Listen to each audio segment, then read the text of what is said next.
Nakabenta ki khobor ke baman kasngi subscribe yo Antor News. Kublai phi baro kini hilong ki khubor bamenta kasngi. Uba Renington Lingdo Thongkar MLA ka Maugarwat constituency Ongladon Kamban Pinklanya ka Seng Riulum Bandon no ka wei khnang bandon ka jingetelni. Uba Renington haga jingekren hakilat pathai khubor kalade ka por ba ka Seng San Perthai Riulum haga jilla bandon no tangka wei. Khnang ba upat ba unnang banjin. Uben ram kan omla long namar ba on omdon kinong yalam ki ban ong bangin penduk pendam no ya ka Seng San Perthai lajong. Kumta kan bha bangin i ha upat ba bakanu ka Seng San Perthai ka baki imon ban penklan ha ka jilla. Ka syongpat ha upat ba bastad badyo i ka jingdon kam ban penklan no tang ya ka wei ka Seng Riulum ti kin penjob election no tang ka wei bar kapor kan batai ya kata. Henry haka jillahi ngidon kam ya ki Seng San Perthai ki baklan bat kane ka Seng San Perthai ka de banong kabala ban pediang haka jilla baro ka wei. Ula benram ka jingtmu ban seng ya ka RDA ru ka long bakidon ya ka jingtrang ban yo i baki Seng San Perthai Riulum kin klan. Khi kata de ngada keren hiba ngin sai pet ndala de ko ten ritang kuwi ka ba ngal sa keren pet ba lenter kalong ba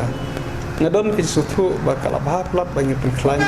ya ka Parti Riulum hakas state mekalaya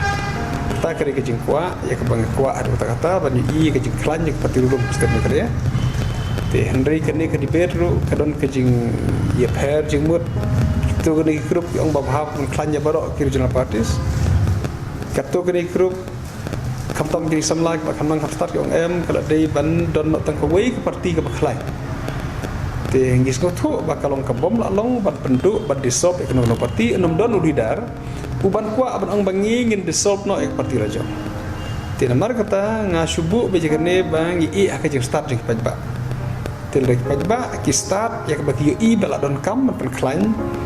ya ki regional party da ka ba pan klan tang ko wei ke parti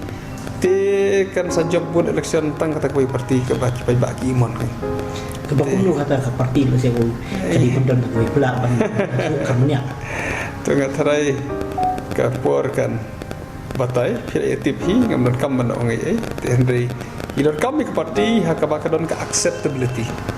ha baro ki area khasi jantia barwan akaroru ta kan ke parti ya ke bal sel dangi mutsisha dangi long serius siapan penklan ya ke wei ke parti idon kam don ke parti ke bedon ke acceptability ka jing pediang habaro ki dong kanong rim i lada jia bakadon kata ka jing ya mi parti do shwe ka ditang kata kanong rim ka long bet penklan ya ke regional party ban penong ke wei ke regional party but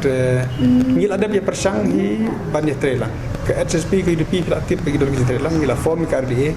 da ke jing trelang ben ke UDP ben ke HSPDP te haduk mentaru ngipat penkut kadang don ke RDA watla ngimpat ya keren kumno bagi nele nomor i hakane ke jing election last election kalau don ke jidu nong hakata ka seat adjustment kalau don ke jidu nong kidon ki MLA ki balade ban job na ke UDP tangna ka daw ba kram I ticket shoot ba kadon ka seat adjustment HSPDP rekadu UDP duduk lang bar kita ki MLA ki balamud ban I ticket ki UDP ki job no ke parti